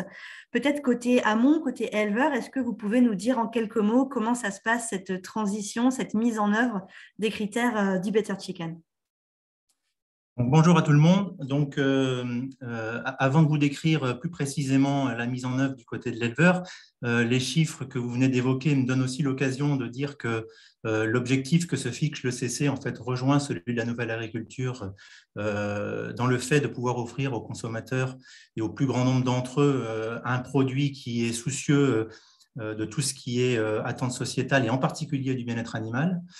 Un point qui est important d'aborder à ce niveau-là et aussi par rapport aux présentations précédentes, mais qui va être une première réponse peut-être aux questions qu'on peut voir défiler, c'est que l'objectif qu'on partage par rapport à l'ECC, c'est de faire évoluer le plus grand nombre de nos élevages vers une qualité soucieuse du bien-être animal supérieure. Et donc, tout l'enjeu qu'on a à partager, c'est effectivement de ne pas se limiter à un segment de marché, mais bien d'emmener le plus grand nombre des élevages standards, si je puis dire, vers ce souci du bien-être. ça m'amène en disant ça à venir sur le deuxième objectif qui est lié à celui d'offrir aux consommateurs donc cette qualité de bien-être animal, qui est celui en fait de satisfaire donc l'éleveur. Et à ce titre, il est évident que l'éleveur est pleinement satisfait, évidemment, lorsqu'il évolue dans un modèle de ce type et dans la mesure où on répond évidemment à la préoccupation qui est la nôtre de valoriser son travail et de lui assurer au passage une meilleure rémunération ou une plus juste rémunération du travail qu'il peut fournir derrière ça. Donc c'est bien l'équilibre des deux qui nous anime lorsque l'on s'engage dans une filière, je dirais, dans la durée, puisque c'est bien dans la durée qu'on l'inscrit. Alors après, leur ressenti par rapport à ça, comme je le disais, c'est de la satisfaction dans la mesure où, je dirais, mettre en valeur et faire valoir tout ce qui est le travail, leur travail quotidien au regard du bien-être animal, là où trop souvent il est d'ailleurs pointé du doigt, c'est forcément une satisfaction et le CC en donne l'occasion. La deuxième chose, il ne faut pas le nier, c'est aussi le confort ou le travail, l'amélioration des conditions de travail tout simplement qu'il peut ressentir. On le sait, il y a la lumière naturelle dans les critères, il y a les baisses de densité, il y a l'enrichissement du milieu, donc il y a une interaction aussi avec l'animal qui est forcément différente. Et cet ensemble-là, je dirais, rend le travail de l'éleveur beaucoup plus intéressant et je dirais dans des conditions plus intéressantes aussi et favorables. Alors, peut-être que par rapport à ça, et ça permettra ensuite d'enchaîner certainement dans la discussion, mais où est-ce qu'on en est? Donc, la nouvelle agriculture a pris son engagement d'ici maintenant environ 2 ans. L'ensemble des critères, je dirais, ont déjà été entrepris déjà depuis un certain nombre de mois, voire d'années, donc, puisque la nouvelle agriculture avait entrepris cette démarche il y a déjà maintenant longtemps. Il est évident que Amélie parlait de sujets structurants. Il y en a au moins 2 d'entre eux qui le sont. La partie abattoir, dans la mesure où elle renvoie à des investissements importants. Et à ce titre, Galliance a un plan de développement de ces abattoirs poulets d'ici les 3 prochaines années pour transformer ces outils vers des solutions en anesthésie-gaz. À aujourd'hui, il peut faire valoir d'avoir transformé un outil poulet l'année dernière. Un deuxième sera transformé à la fin de l'année, celui d'Anceny, dont tout le monde sait qu'il s'agit d'un nouvel abattoir, et d'autres suivront sur les années suivantes. Donc, je dirais la partie anesthésie suit son cours et est planifiée. L'autre partie qui concerne plus l'amont et qui fait écho à la présentation précédente, c'est effectivement les notions de souche. On a eu une présentation d'une souche plutôt en comparaison, je dirais, de souches habituellement utilisées justement en certifié de type JA. Et oui, il faut aussi se poser la question des différences qu'il peut y avoir avec des souches de type standard, puisque, comme je le disais, il s'agit bien de grader notre production. Donc, là où on en est, c'est effectivement de progresser dans l'évolution de ces souches pour arriver à avoir un modèle économique durable. Merci Yvan pour ces éléments. Je vais maintenant interroger Denis. Denis Grivet, vous êtes directeur qualité et RSE pour Paul, qui appartient au groupe Holder. Le groupe Holder s'est engagé dans le Better Chicken Commitment en septembre 2020 au niveau européen. Peut-être maintenant, à votre tour, est-ce que vous pourriez nous préciser quelles sont les problématiques qui sont vraiment spécifiques à votre secteur de la restauration et spécifiquement des activités de Paul? Bonjour Lucille, bonjour à tous. Oui, alors effectivement, il y a une grosse différence par rapport à ce qu'a pu dire Séverine Fontaine de Carrefour. C'est que nous n'avons pas un linéaire avec un grand nombre de poulets. Nous avons en fait un poulet dans nos magasins. Parce qu'en fait, le poulet chez nous, ça n'est pas une finalité en soi, c'est une matière première qui va entrer dans la... voilà, ma vidéo est allumée. Dans la composition de 2 produits principalement, une salade et puis un sandwich. Donc ça, c'est un premier point qui nous différencie beaucoup, c'est qu'on n'a pas une gamme, on a une seule matière première, et en fait, on est un peu sur une logique de tout ou rien. soit on bascule ce produit-là et ça y est, on a atteint un objectif, soit on recule et on a avancé de zéro par rapport à cette conversion vers le Better Chicken Commitment. Donc ça, c'est un premier point. Et puis le deuxième point, c'est que cette matière première, elle est transformée. Et donc, elle porte en fait un grand nombre d'engagements, dans le sens où on a effectivement la question de son origine géographique, on a la question de la composition, puisqu'on achète un produit qui est traité en salaison, donc on a une politique clean label par rapport aux additifs, par rapport aux arômes, par rapport aux ingrédients, donc on doit aussi se préoccuper de ça. Et puis historiquement, on a bien sûr une préoccupation du caractère, du côté organoleptique du produit, puisque le poulet va conférer une grande partie de la qualité finale organoleptique au sandwich et à la salade. Donc ça, c'est la deuxième caractéristique importante du choix du poulet. Puis il y a une troisième chose, hein, c'est que finalement, nous, ce qu'on vend, c'est un sandwich. Ça n'est pas du poulet, encore une fois, un sandwich ou une salade. Et ce sandwich, il porte un grand nombre d'engagements différents de l'enseigne. À commencer par le pain. Hein. Nous, on a un ADN de boulanger, c'est notre histoire d'être boulanger. Donc le pain, c'est quelque chose d'extrêmement important. Il a fallu aussi qu'on adresse cette question de l'ensemble des sujets RSE qui sont visibles au travers du sandwich et l'origine de la farine. Dans un prochain épisode, sans doute l'origine de la salade ou de la tomate qui va garnir le sandwich, etc.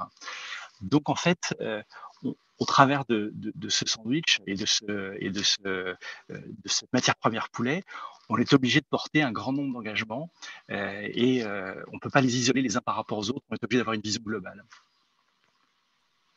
Et du coup, peut-être, Denis, par rapport à ces enjeux qui vous sont assez spécifiques, est-ce que vous avez déjà identifié des leviers chez Paul pour essayer d'y répondre et de, malgré ces challenges, avancer dans le cadre de votre engagement Better Chicken?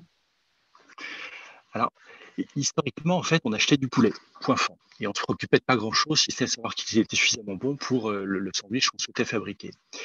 Et quand on s'est intéressé aux questions de bien-être animal, on s'est rapidement rendu compte qu'on ne pouvait pas se contenter d'aller acheter sur étagère, si je peux dire, un poulet BCC.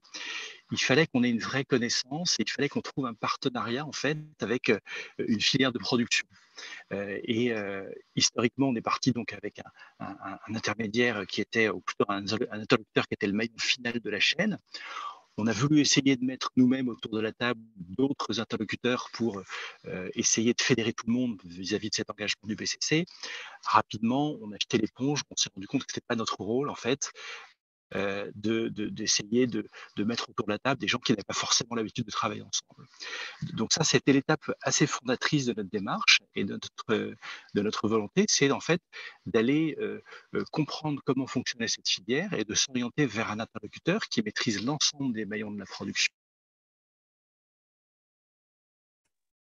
Ah, j'ai l'impression qu'on vient de perdre. Et qui puisse réellement nous accompagner dans une évolution. C'est bon?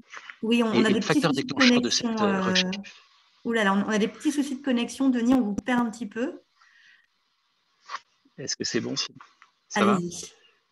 Une petite phrase pour conclure et après, comme ça, on vous laisse régler vos petits soucis techniques. Et donc, le point important pour nous a été de se dire, le point fédérateur a été de se dire, on va rechercher un poulet français et donc une filière française. Et donc, on va arriver à avoir autour de la table rapidement l'ensemble des acteurs. Merci Denis, on va essayer de régler ces petits soucis techniques. Le sondage va bientôt se terminer, vous avez encore quelques minutes pour y répondre pour ceux qui ne l'auraient pas fait. Vous avez évoqué la question de l'équilibre carcasse à plusieurs reprises déjà depuis le début des échanges et du coup je souhaiterais revenir un petit peu sur ce thème et vous interroger Yvan en tant que producteur en vous posant deux questions. Déjà j'imagine qu'il est crucial pour Galliance de valoriser l'ensemble de la carcasse des poulets Better Chicken que vous produisez et pas uniquement les filets. Et du coup, peut-être dans un premier temps, comment est-ce que vous gérez cet enjeu de l'équilibre matière par rapport à vos clients qui vous achètent des volumes Better Chicken? Est-ce que vous avez commencé à réfléchir à des solutions, à des propositions pour mieux valoriser l'ensemble de la carcasse? Et puis, deuxième question, on va dire, Galliance propose aussi une offre d'élaborer. Et du coup, est-ce que dans ce cadre, vous avez commencé, vous, Galliance, à travailler sur un plan de progrès pour votre élaboré qui vous permettrait de mieux gérer l'équilibre matière, puisque c'est vous qui fabriquez les produits, et puis en même temps de proposer des volumes croissants de produits transformés qui répondent aux critères du Better Chicken pour vos clients qui vous achètent ces produits-là? Il y a beaucoup de choses dans la même question. Oui, c'est une grande question. Mais autour de l'équilibre matière, qui finalement est un des enjeux clés et un des leviers clés de la démarche, pas le seul, hein, on est bien d'accord, on en a parlé d'autres. Donc, je pense qu'avant de parler de l'équilibre matière, il faut comprendre et se redire un petit peu la mécanique. Alors, quand on progresse, je dirais, d'une production standard, on a un premier effet, c'est déjà un différentiel de prix qui a été à peu près fixé autour de 25-30% en base prix de vif. Et ce que l'on voit, c'est qu'à ce différentiel prix de base va venir s'ajouter effectivement des coûts côté abattoir qui seront principalement de deux ordres. Celui des rendements, et ça renvoie plutôt à une notion de souche, et effectivement celui du déséquilibre. Et on voit que si le déséquilibre entre du rouge et du blanc, de la cuisse et du filet n'est pas géré, le 25-30%, avec ne serait-ce qu'un premier déséquilibre qu'on mettrait par exemple autour de 30%, fait tout de suite passer l'indice, je dirais, plutôt autour de 135-140. Donc on voit que si on ne gère pas cette notion de déséquilibre, je dirais, on se remet encore un surcoût et qui du coup nous fait sortir à la fois du marché et puis de cette volonté d'être le plus accessible.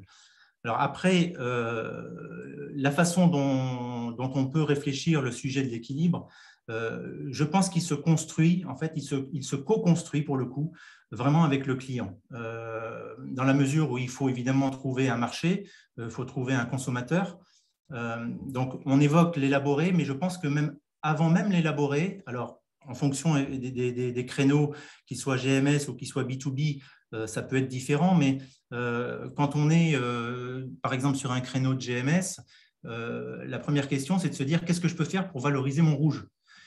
Déjà pour le référencer, déjà pour le mettre en rayon et déjà le soutenir.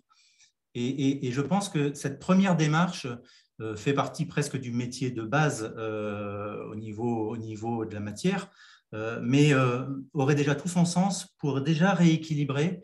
Et ça a été, en ce qui nous concerne, un des premiers leviers qu'on a été allé chercher, de pouvoir faire valoir du rouge en GMS et de le soutenir dans ses ventes de façon à pouvoir équilibrer le blanc et le rouge. Après, il y a le deuxième levier, c'est peut-être d'aller chercher des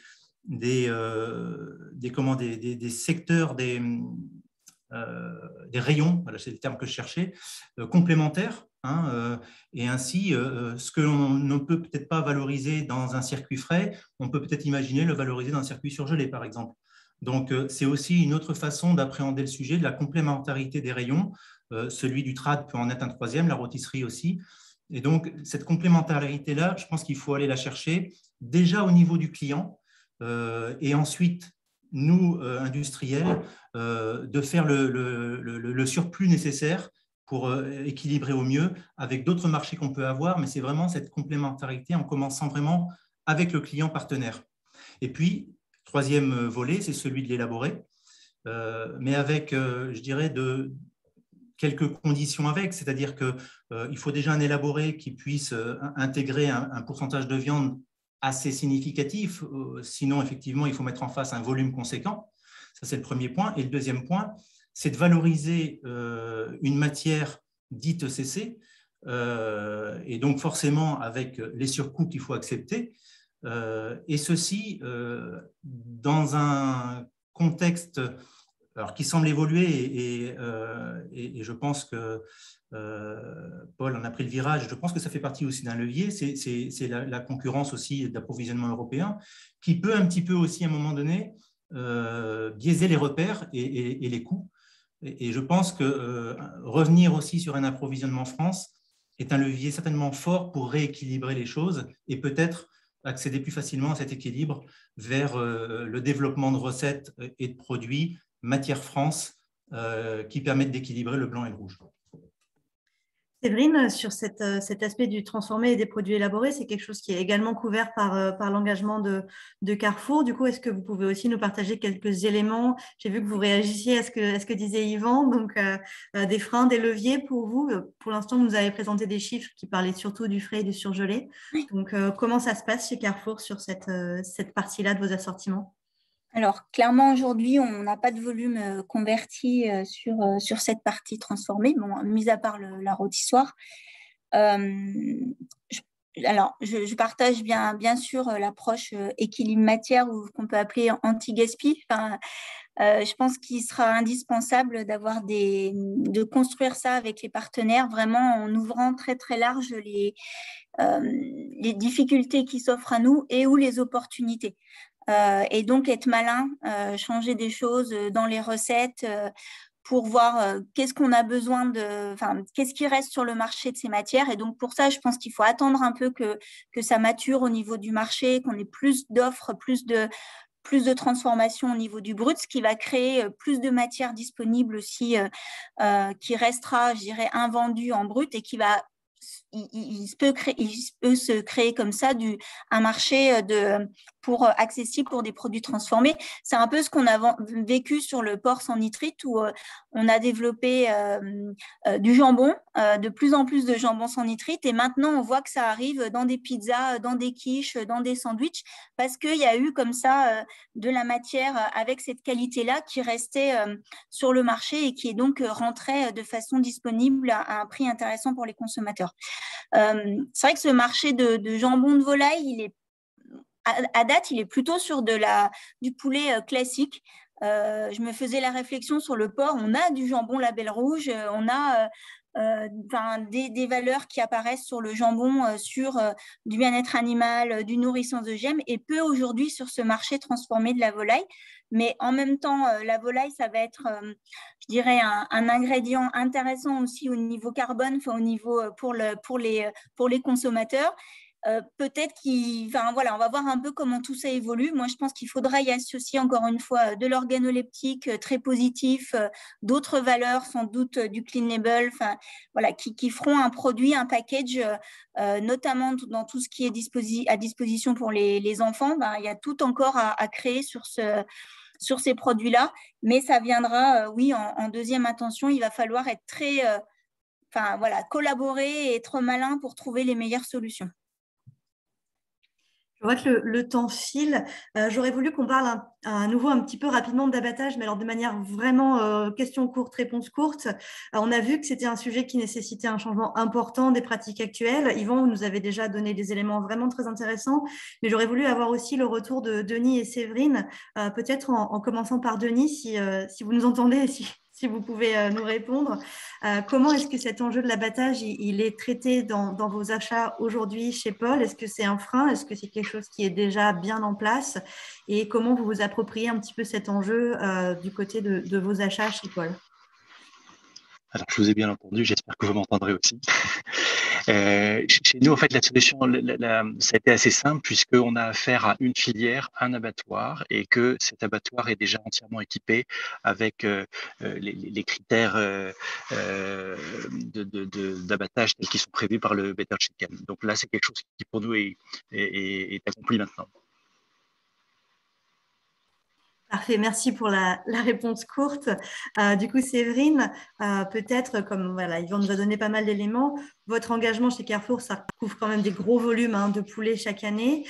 Comment est-ce que vous incluez l'enjeu du changement de méthode d'abattage dans vos feuilles de route, que ce soit, comme on l'a vu déjà, pour le frais, le surgelé ou l'élaboré? Alors, clairement, ce sujet, comme l'a dit Yvan, il n'est pas apparu il y a 2 ans. Donc, le sujet de l'abattage et de la narcose, c'était des demandes que vous nous formuliez et donc qu'on reformulait à nos partenaires depuis des années. Et certains ont déjà bien avancé sur le sujet. Moi, j'ai refait le compte. On a 26 abattoirs. Il y en a 11 aujourd'hui. C'est un peu moins de 50, je vous avais dit 50, qui sont soit équipés, soit qui ont un plan vraiment très précis dans un court terme de passer en narcose gazeuse. Je pense que l'aide de l'État là est plus que la bienvenue, puisque effectivement certains abattoirs ont sollicité cette aide de transformation qui est portée pour le bien-être animal et qui aide à cette transformation.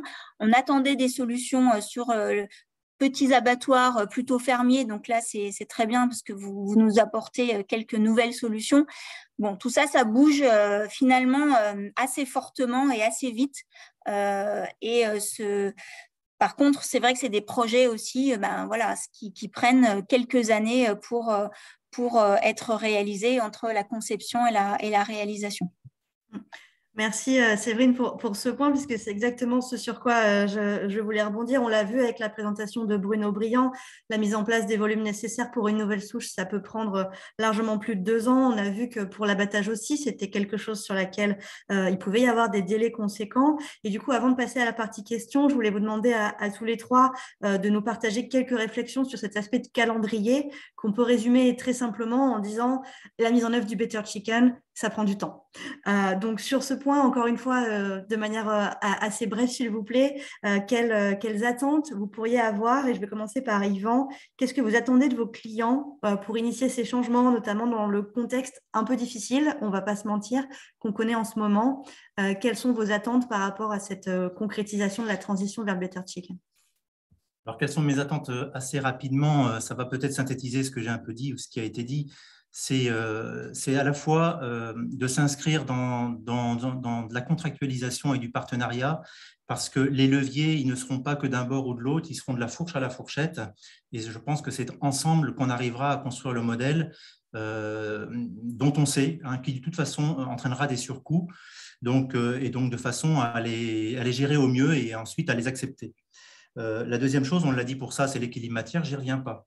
Il y a aussi une autre chose, puisque le contexte, et vous l'avez dit, Lucille, est peu porteur dans le moment et peut-être durablement pendant un certain temps au travers de l'inflation, des pouvoirs d'achat qui s'érodent et autres. Donc, effectivement, on ne sait pas quelle sera la réaction du consommateur dans les mois et les années à venir, et ça peut être un frein.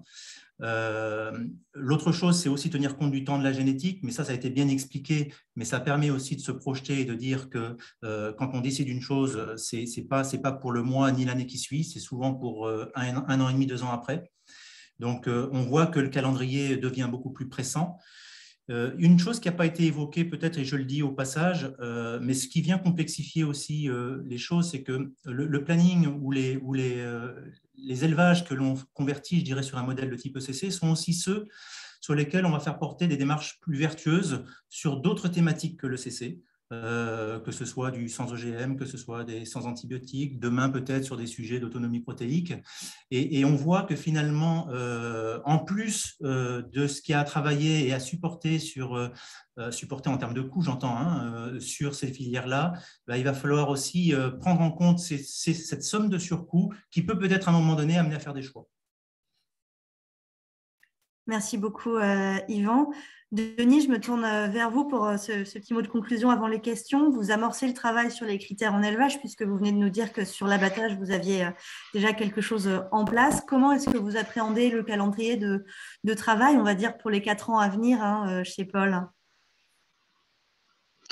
Alors, en fait, on s'est donné une espèce de clause de rendez-vous avec notre filière. Et alors, le webinaire arrive un tout petit peu en avance parce que notre rendez-vous est début juin, dans lequel on va écrire la trajectoire qu'on va suivre. Et notamment, on va travailler ce qui a été dit par les deux intervenants, qui est l'équilibre carcasse. Avec peut-être par rapport à eux un avantage, c'est que nous, dans le même produit, puisqu'on achète un produit traité en salaison, pour l'instant, on est sur un 100% filet et on pense qu'un levier de progrès et d'absorption, je dirais, l'ensemble des surcoûts et des complexités qu'on peut avoir sur la chaîne, va être d'arriver à associer un équilibre de muscles différent que du 100% filet. Donc c'est là-dessus qu'on va travailler et en associant bien sûr aussi les éléments de progrès qu'on va avoir dans la filière. On ne va pas mettre tout d'un coup l'ensemble des critères. Ça y est, on a l'abattage qui est réalisé. Maintenant, on va commencer à travailler sur les conditions d'élevage en choisissant notre combat, sur l'enrichissement du milieu, densité, durée d'élevage. On va voir. Merci Denis. Séverine, très rapidement, le mot de la fin avant qu'on passe aux questions. Si vous deviez résumer la transition en quelques mots, si vous aviez un message à faire passer aujourd'hui aux entreprises et aux acteurs qui nous écoutent, qu'est-ce que ce serait? Faire des attentes sociétales qui peuvent apparaître comme une contrainte, une opportunité pour travailler plus intelligemment et de façon plus concertée. Et de façon aussi, donc, de remettre plutôt du moyen terme. Et ensuite, oui, plus on va être tous ensemble à avancer dans le même sens, plus ce sera facile, notamment pour les produits transformés. Et on a le devoir là, de s'écouter et de trouver des leviers communs, sinon on n'y arrivera pas. Merci Séverine, merci Yvan, merci Denis. Nous avons déjà de nombreuses questions, donc je vous propose de passer plutôt sur un temps d'échange avec nos auditeurs. Alors, je suis désolée Séverine, ça va commencer par vous à nouveau. On a plusieurs questions sur l'engagement de Carrefour et surtout sur ce que vous avez déjà mis en œuvre, notamment, donc vous avez parlé de votre cœur de gamme. Qu'est-ce qu'il en est aujourd'hui sur, est-ce que vous avez toujours des poulets frais en premier prix et où en est la transition vers le BCC pour ces produits-là? Oui, on a toujours des produits donc, sous la marque Simple qui sont du standard. Ce qu'on a fait évoluer là, c'est notre cœur de marché qui s'appelle donc Carrefour Classique, oui au mieux. On n'a pas, alors à part les abattoirs, puisque c'est géré de façon collective, on n'a pas entamé de transformation pour l'instant sur le Simple. Donc on a l'échéance à 2026 et on réfléchit peut-être à une marche intermédiaire pour pouvoir y arriver. Merci. Je vais reprendre une question qu'on a eue sur la première partie, sur laquelle je pense que vous avez peut-être tous des éléments de réponse. Donc, on va voir qui commence. La grippe aviaire que subit actuellement la filière française a-t-elle un impact sur vos développements autour du bien-être animal, qui répond un petit peu aussi à une autre question qu'on a eue qui dit que voilà, la production en France, voire en Europe, est aujourd'hui très perturbée par l'influenza à court, voire à moyen terme. Est-ce que vous avez identifié des impacts de cette crise sanitaire sur le développement, le déploiement du Better Chicken, notamment potentiellement des risques supplémentaires d'investissement pour les producteurs? Alors, je ne sais pas qui souhaite commencer à répondre. Peut-être Yvan sur le côté amont et puis après Séverine et Denis si ça impacte vos achats. Alors, le premier impact, il est immédiat et il est court terme. C'est le fait de ne pas pouvoir élever et mettre en abattage et commercialiser les volumes que l'on souhaiterait commercialiser, puisque par définition, il y a toute une zone dans laquelle on ne peut plus produire. Donc, ceci depuis le début de la crise influenza aviaire, maintenant, il y a à peu près 2 mois, et qui va en gros s'étaler sur, au final, quelques mois. Donc, ça, de fait, mécaniquement, entraîne un effet sur la commercialisation. C'est que temporaire, souhaitons-le. L'autre point derrière ça, c'est les conséquences possibles qu'il peut y avoir, et peut-être que Bruno Briand pourra renchérir, mais potentiellement sur tout ce qui est schéma reproducteur et de sélection. Mais il est évident que quand on a des élevages reproducteurs de toucher, là, ça impacte sur du plus long terme. Donc je n'ai pas spécialement eu écho que c'est pu toucher ce profil de reproducteur, mais peut-être que oui. Donc, voilà, je dirais un petit peu dans les principaux éléments que la grippe aviaire pourrait engendrer. Après, ce n'est pas sans se cacher que ça crée des coûts importants et donc il va falloir absorber dans un contexte qui est on ne peut moins favorable. Séverine, Denis, est-ce que vous souhaitiez compléter sur cette question de contexte ? Moi, d'un point de vue consommateur, étant donné qu'on vit avec la grippe aviaire, une nécessité de remettre en bâtiment des animaux qui sont plein air, je pense que ça renforce la nécessité de cette offre de très bon élevage en bâtiment. En tout cas, nous, on le perçoit comme ça. Donc, ça renforce l'idée qu'il faut avancer sur ce sujet-là parce qu'on sait que de façon récurrente, la mise en plein air va être difficile. Enfin, j'espère moins que cette année parce que c'est catastrophique, mais voilà.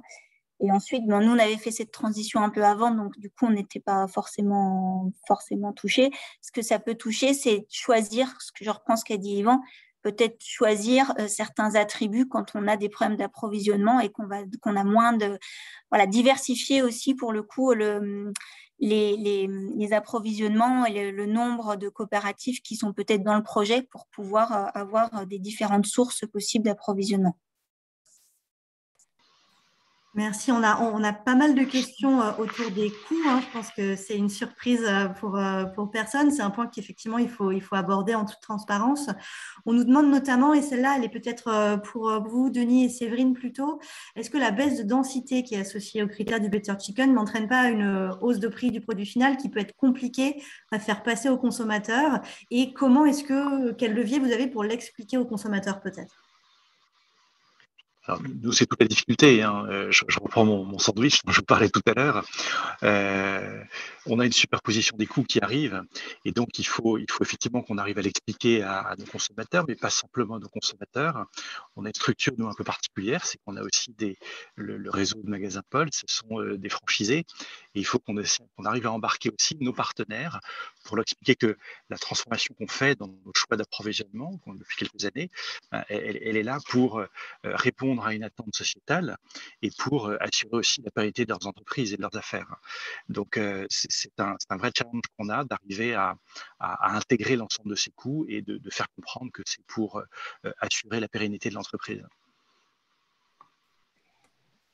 Séverine, peut-être? Oui, pour compléter, je pense que c'est ce qu'on a dit tout à l'heure. Il faut travailler le cahier des charges vraiment 360 pour trouver ou enlever du cahier des charges des choses dans cette transformation qui sont moins attendues des clients aujourd'hui et pouvoir faire que ce coût il soit le plus supportable possible, de valoriser.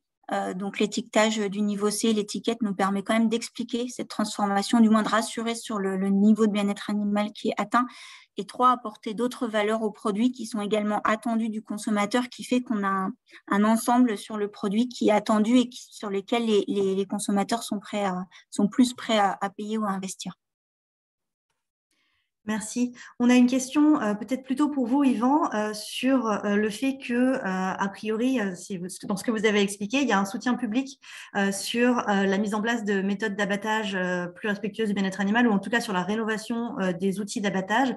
Est-ce que vous avez quelques éléments un peu plus concrets à donner sur cet aspect soutien public de l'investissement sur les outils d'abattage? Vous êtes en mute, Yvan. Peut-être pas aussi précisément que ça, parce qu'il va me manquer de données, mais ce qu'il y a de certain, c'est que lorsque l'on fait valoir un projet qui a du sens, et notamment quand on parle d'abattoir, du sens vers plus de bien-être animal, on a une écoute qu'on n'aurait pas autrement. Donc, effectivement, quand on change de modèle d'abattage et même plus largement d'abattoir, puisque quand on a parlé d'abattage, on a parlé d'anesthésie, mais il n'y a pas que l'anesthésie, hein. Il y a aussi le quai d'attente des animaux qui est souvent va de pair et qui est refondu vers plus de bien-être animal. Potentiellement, on rentre beaucoup plus en amont aussi avec le transport. Donc, c'est cet ensemble-là qui donne du sens au projet. Et quand on a une explication et qu'on a une trajectoire qui va vers plus de bien-être animal, on peut avoir une écoute et effectivement avoir un soutien, toute proportion gardée, mais un soutien de la part de l'État et des régions. Merci. Malheureusement, on va devoir s'arrêter là parce que le temps file et du coup, je tiens à vous remercier encore une fois tous les trois d'avoir participé à ces échanges. Je pense qu'on aurait pu se donner encore 1 heure pour discuter de tous ces enjeux liés au Better Chicken. Voilà, on s'arrête là pour aujourd'hui. Pour les participants qui ont posé des questions auxquelles on n'a pas eu le temps de répondre, nous allons les transmettre à nos invités et essayer de vous faire un retour écrit sur ces éléments-là dans les semaines qui suivront ce webinaire. Merci encore à tous d'avoir participé à ce format table ronde. Je vais maintenant demander à Amélie Legrand de revenir pour quelques mots de conclusion et également pour nous présenter les résultats du petit sondage que nous avons fait au cours de ce webinaire. Amélie, c'est bon. Merci Lucille, j'ai retrouvé ma voix je crois un petit peu. Un grand merci, je le répète aussi à tous nos intervenants et panélistes pour vos interventions d'une grande qualité et surtout pour avoir partagé aussi ouvertement avec nous les freins que vous pouvez rencontrer dans vos structures, mais aussi les leviers que vous avez pu actionner dans votre transition vers le BCC. C'était vraiment très intéressant d'entendre vos retours d'expérience. Donc, en guise de conclusion, je voudrais revenir sur certains messages clés, justement, qui ont été évoqués par nos panélistes aujourd'hui. Donc, tout d'abord, il est très encourageant. On peut passer à la slide d'avant, pardon, Julien, pas encore celle-là. Donc, tout d'abord, il est très encourageant de voir que certaines entreprises, comme Carrefour, avec le témoignage de Séverine, sont déjà bien avancées dans la transition vers le BCC. Je crois que Séverine nous disait 54%. Plus si on compte la rôtisserie, qui répond déjà aux critères du BCC, bravo. C'est encourageant de voir que cette transition est bien amorcée. Après, on l'a entendu de la part de plusieurs intervenants, ce rythme de transition dépend aussi du point de départ. Donc, c'est vrai que quand on part d'une base certifiée, le rythme de transition peut être plus rapide. Par rapport aux leviers qui ont été évoqués, donc très clairement, les leviers qui sont relatifs à la communication ont beaucoup été évoqués, notamment par la grande distribution et donc par Séverine, notamment la démarche d'étiquetage pour les distributeurs et les transformateurs. Et puis, avoir le service marketing derrière soi, c'est vrai que c'est très important aussi pour amener les consommateurs avec nous. L'aspect satisfaction de l'éleveur a beaucoup été abordé aussi, et c'est vrai que c'est très important, on l'entend beaucoup. Le bien-être animal, ça va de pair avec le bien-être de l'éleveur, et ça passe par la satisfaction de l'éleveur grâce à l'amélioration des conditions de travail, mais aussi par une juste rémunération. Et au niveau de l'éleveur, mais aussi de l'amont dans son ensemble, on l'a aussi beaucoup entendu, la contractualisation et établir des partenariats dans la durée entre les clients qui recherchent du poulet BCC et les producteurs qui souhaitent développer leur offre en poulet BCC, c'est absolument fondamental pour pouvoir avancer ensemble dans la démarche. Quant aux freins, alors bien sûr, il y a des freins qui sont, j'espère, que temporaires, à savoir les freins liés notamment au contexte de crise sanitaire, du contexte géopolitique, de la grippe aviaire, etc. Mais de manière plus large, le frein principal qui ressort est de nature économique, on le sait tous. Mais on a quand même beaucoup entendu de la part de nos panélistes aussi les leviers qui peuvent être actionnés justement pour réduire ou pour réduire les surcoûts, ou en tout cas mieux les gérer. L'un de ces leviers principaux, c'est clairement l'équilibre matière. Donc, à l'échelle d'une entreprise, en jouant sur, en effet, l'équilibre entre le blanc et le rouge, mais aussi potentiellement plus largement, en fait, à un niveau plus collectif. Qu'est-ce que j'oublie? Ce qu'on a entendu aussi de plusieurs de nos intervenants, et panélistes plutôt, ce qui est très intéressant, c'est de voir aussi que la narcose gazeuse aujourd'hui n'est plus forcément vue comme un frein majeur, comme ça pouvait l'être il y a quelques années. On voit qu'on est déjà bien engagé dans ce processus de transformation et de transition sur la partie abattage. Il reste encore certains freins qui sont liés aux petits abattoirs, mais comme Ed nous l'a présenté, des solutions existent aussi pour ces structures-là. Donc, je vous propose maintenant de regarder les résultats du sondage. Julien, si tu peux les afficher pour tout le monde. Voilà, merci. Donc, on peut voir que les freins qui ont été, et j'espère que vous le voyez tous, les freins qui ont été identifiés par, vous avez été 46 à répondre, sont principalement liés, comme on s'y attendait, au surcoût, liés aux critères, à la mise en place des critères du BCC en élevage, principalement. Le deuxième, si je vais un petit peu plus bas, c'est la baisse du pouvoir d'achat et donc le contexte général, mais qui, on l'espère, est temporaire. Et le troisième frein, c'était un frein lié à la difficulté d'approvisionnement, donc en termes de volume et je me dépêche aussi, et de visibilité. Et j'espère que ce frein-là pourra justement être débloqué, notamment parce qu'on a vu que plusieurs acteurs de l'amont, on a eu le témoignage de Galliance et ce n'est pas les seuls, plusieurs acteurs de l'amont sont vraiment engagés déjà dans cette démarche-là aux côtés de leurs clients. En termes de leviers, donc les leviers principaux qui ont été mentionnés par les participants aujourd'hui, donc c'est l'étiquetage, alors très majoritairement. Donc on voit vraiment, notamment pour les distributeurs et les transformateurs, que c'est un levier clé. Le deuxième, c'est la contractualisation, on en a déjà parlé. Et le troisième, c'est la qualité de la viande. Donc, je vous propose de conclure cette conclusion. Donc, tu peux passer à la slide suivante, Julien. Conclure cette conclusion avec quelques messages clés de notre côté. Donc, on l'a vu, voilà, on a vraiment une montée en puissance de l'ECC en France depuis plusieurs années qui se poursuit en France, mais aussi en Europe. Aujourd'hui, on le répète à nouveau, on est en 2022, on est à mi-chemin de l'objectif 2026. Donc, il est vraiment important que les entreprises signataires aient ce calendrier prévisionnel qui soit acté avec leurs fournisseurs, en collaboration avec leurs fournisseurs, notamment sur les critères les plus structurants. Et on a vu qu'il existait des leviers multiples à l'échelle de l'élevage, de la structuration de l'approvisionnement ou à l'échelle aussi du consommateur et de la communication consommateur. Et ces leviers-là peuvent être actionnés à échelle individuelle, mais aussi à échelle collective. On l'a entendu aussi de la part de nos panélistes.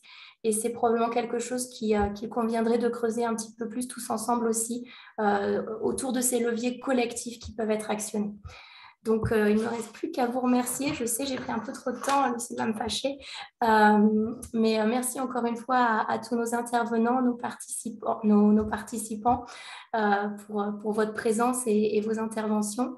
J'en profite aussi pour remercier Lucille qui a animé le webinaire avec brio et Lucille et Julien qui est aux manettes derrière, qui partagent son écran pour avoir organisé le webinaire. C'est beaucoup de travail, donc un grand merci à eux.